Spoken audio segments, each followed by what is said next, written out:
first thing we'll do is to assess our patient. So, let's assess our patient's ability to move and flexibility. Then, look for the presence of tubes, incision, and equipment before positioning our patient. Okay?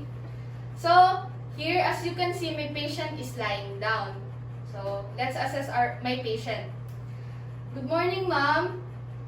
Can you raise your hand? Yes, nurse. Okay, down. Can you stand on your own? Yes po. Okay, may I see? Okay, thank you. So, as you can see, my patient can move independently and she has nothing on her. She has no equipment and yeah. So, that's the first step. Next, gather all necessary equipments. So, what we will need is pillows, blanket, trochanter, and hand roll. So, in this case, I just improvise a trochanter and hand roll. And be resourceful as I can because we are not in the hospital setting to have a hospital bed and equipments.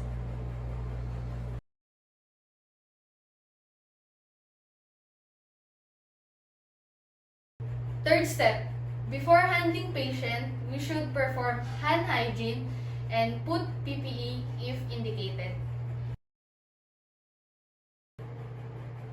Come in. Good morning, ma'am. I'm Shane Carlon and I'm here to assist you. So, how are you, ma'am? I'm fine. Okay. Can you tell me your date of birth? It's October 15, 2005. What is your name? I'm Laila Bandin. Okay, Mercy. Okay.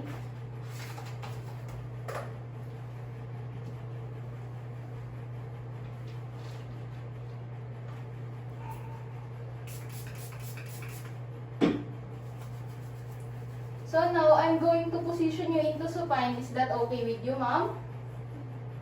Yes, nurse.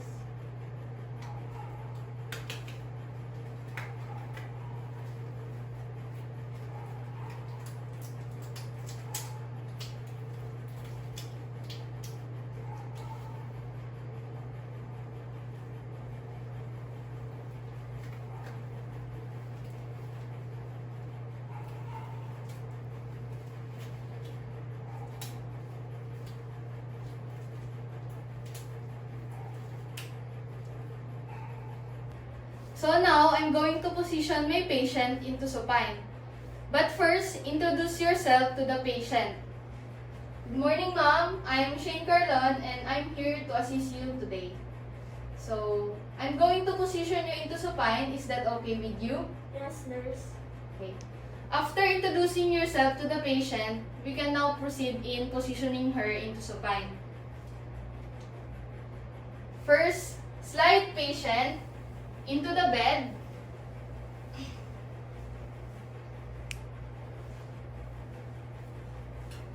Place pillow under patient head.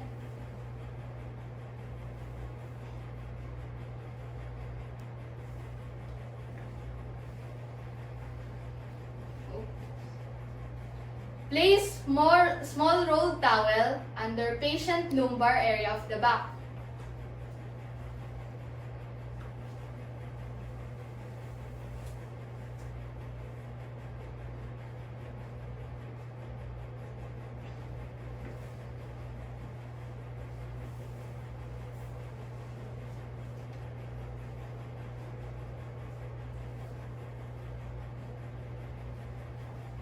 After, place pillow under patient forearm.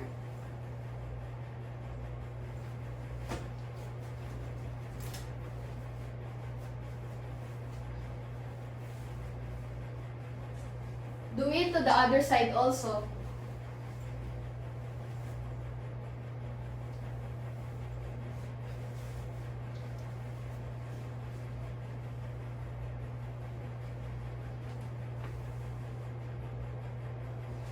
Then place hand roll in patient hands.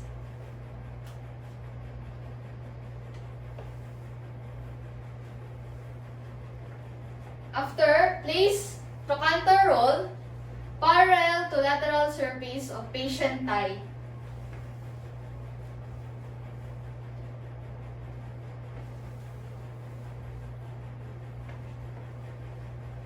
Lastly, place footboard or pillow against the bottom of the feet.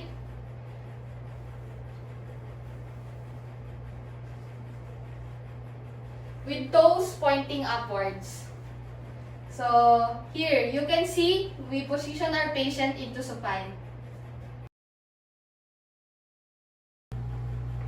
Good evening, ma'am. I'm Shane Carlon and I'm here to assist you to change your supine position into Fowler's position. Is that okay with you? Yes, nurse. Okay. First, sanitize your hand and perform hand hygiene. So, in placing patient in Fowler's position, first, we should elevate the patient.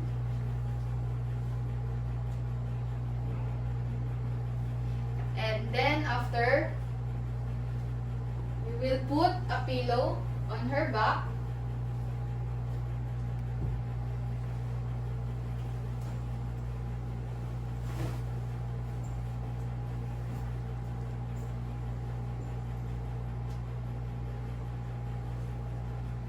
Until patient head and trunk are raised 45 to 60 degree angle.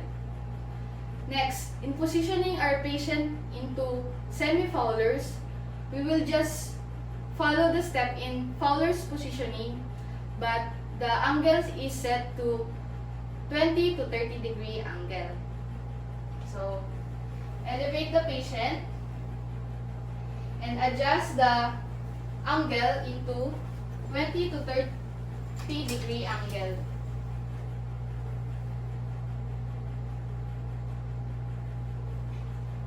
Lastly, we will place our patient into high Fowlers.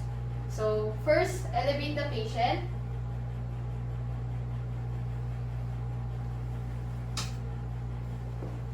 And place a pillow on her back.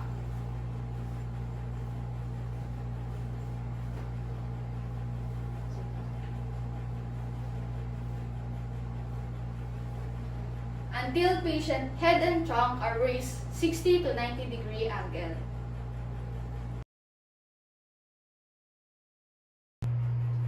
Now I will position my patient into orthopneic position. Good day, ma'am. I'm Shane Carlon, your nurse today. May I ask you to sit on the side of the bed? Yes, nurse. Okay. Thank you.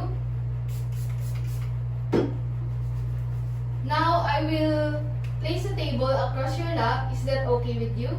Yes.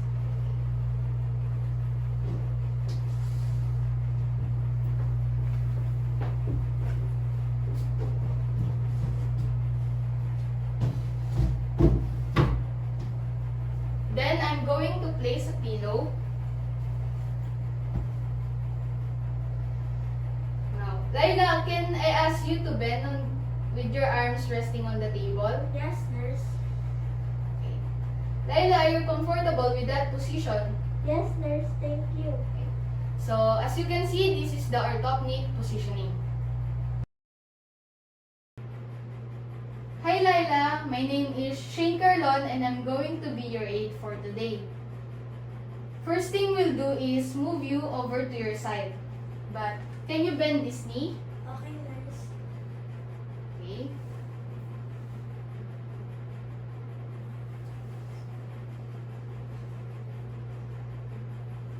Next, I'm going to put a pillow behind her back.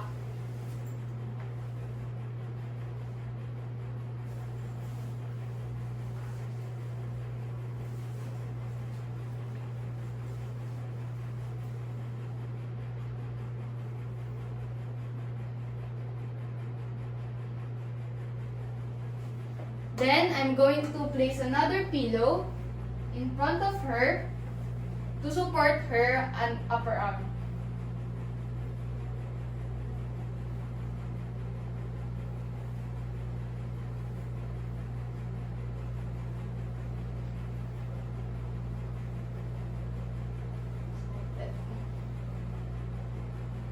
Next, I'm going to place her flex underarm onto this pillow. Just like that. Lastly, I'm going to place another pillow between her knees.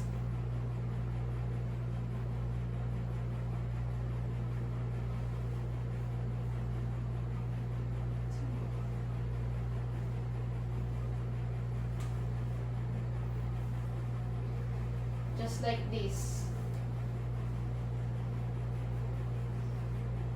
As you can see, the top leg will go slightly ahead of the bottom leg.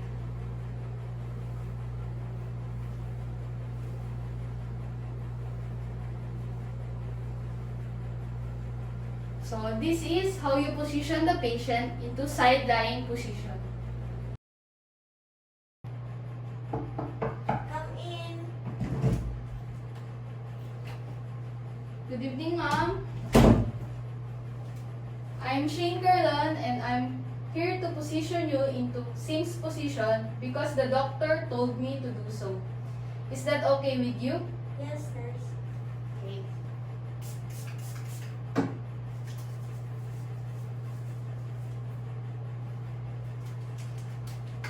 So I will put on this glove first, ha?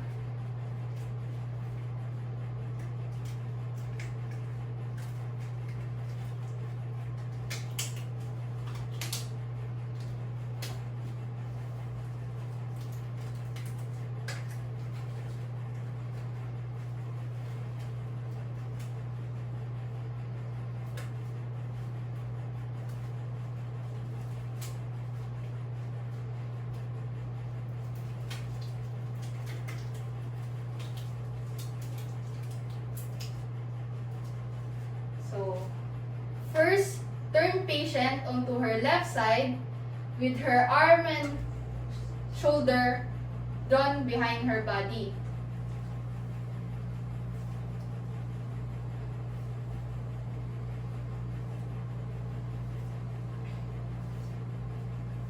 Okay. 1, 2, 3. Then, sharply flex her right leg upward.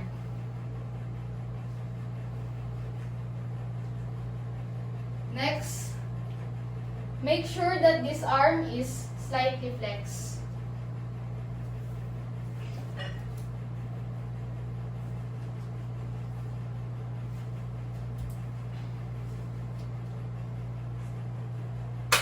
Then, support this leg by putting a pillow and make sure that this leg is slightly flexed. Lastly, put a trochanter roll onto the patient's feet to protect her feet.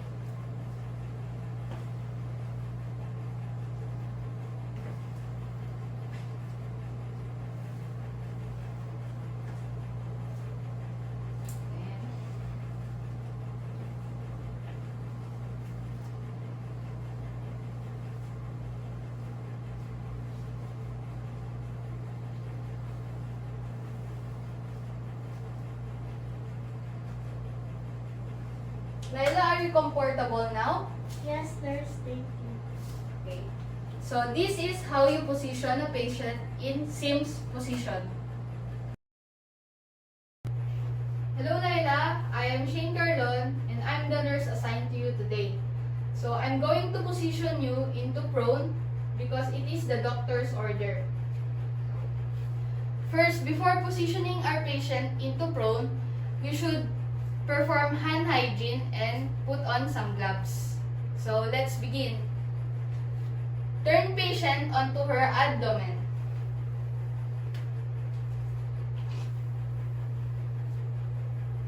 One, two, three. Then position the head on one side. Like that. Next, place flex elbow near patient head. Just like that. Place pillow under patient abdomen. So, Laila, can you lift your abdomen? Okay. Going to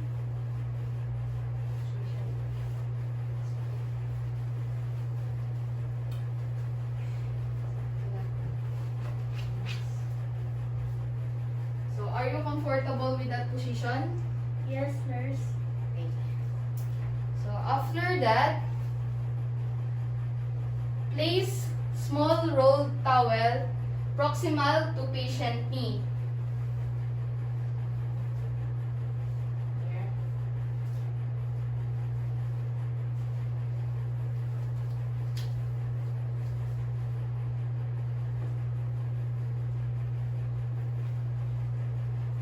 Do it to the other side also.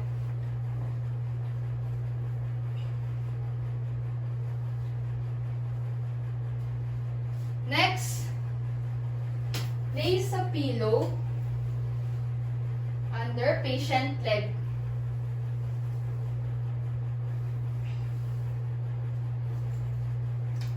This prevents plantar flexion. Next, place rolled towel or pillow under each patient shoulder. Like that. And do it to the other side also. Just like that. Lastly, place hand roll in patient hand if needed.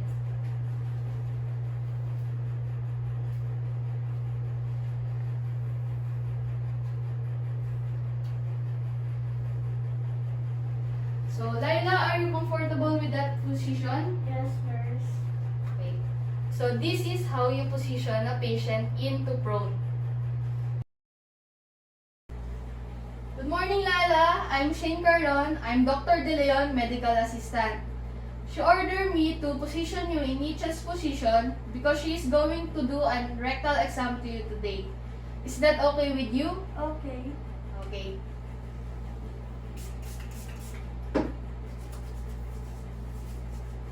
First, help the patient to lie down on her back.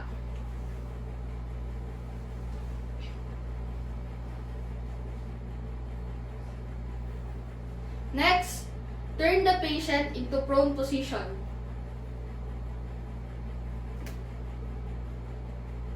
One, two, three. Next, ask the patient to raise herself. Laila, can you raise yourself and spread your knees apart? Yes, nurse. Okay. Then, I'm going to put a pillow under patient head.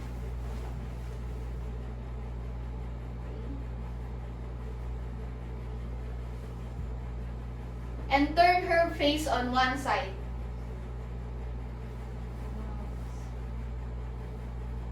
Are you comfortable with that position? Yes, nurse.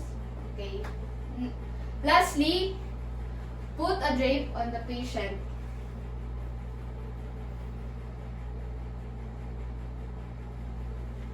So, this is how you position a patient in niches position. Come in.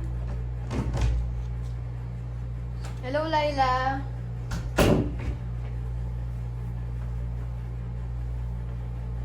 I'm Shane Carlon, and the doctor told me to position you in dorsal recumbent position because she is going to do a vaginal exam to you today.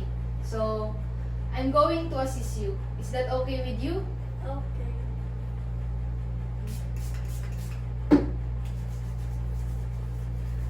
First, help the patient to lie down on her back. Place pillow under head. Next, flex the knee. separate the legs. Just like that. Lastly, put a drape on the patient.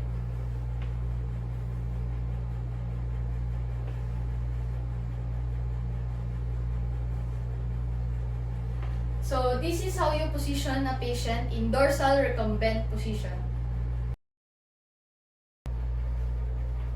Good day, ma'am. I'm Shinkerlon and I'm your nurse for today.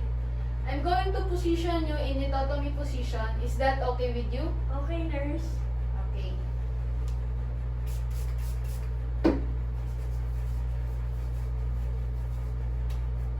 So first, place the patient on her back and put a pillow under her head. Next, flex her knees.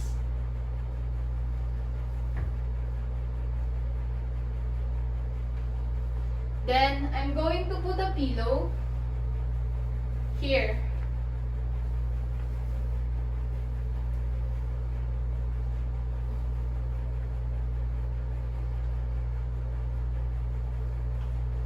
Do it to the other side also.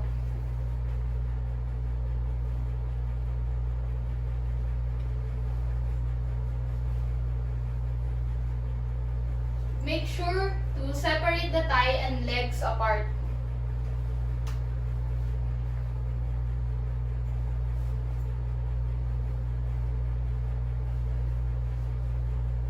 Are you comfortable with that position, ma'am? Yes, nurse.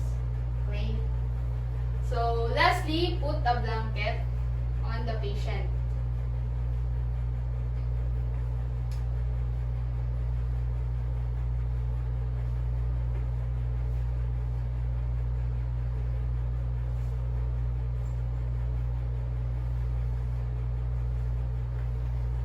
Okay, rest well, ma'am.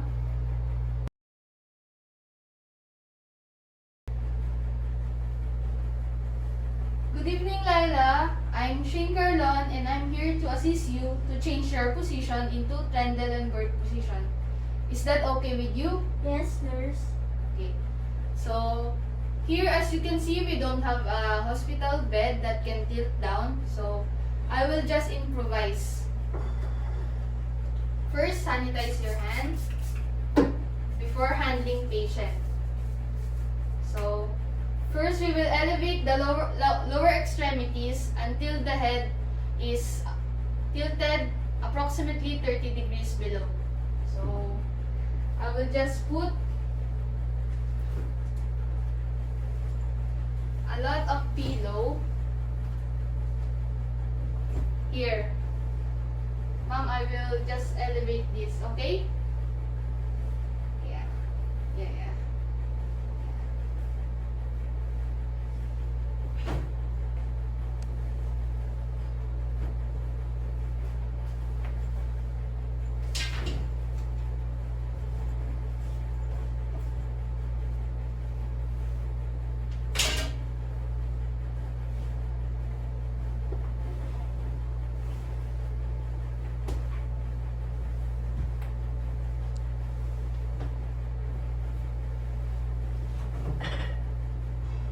So, here, let's just assume that the patient head is going downward. Just like that. So, yeah, so this is how you position a patient in Trendelenburg position. So, that's it. I hope you enjoyed my video. Thank you for watching.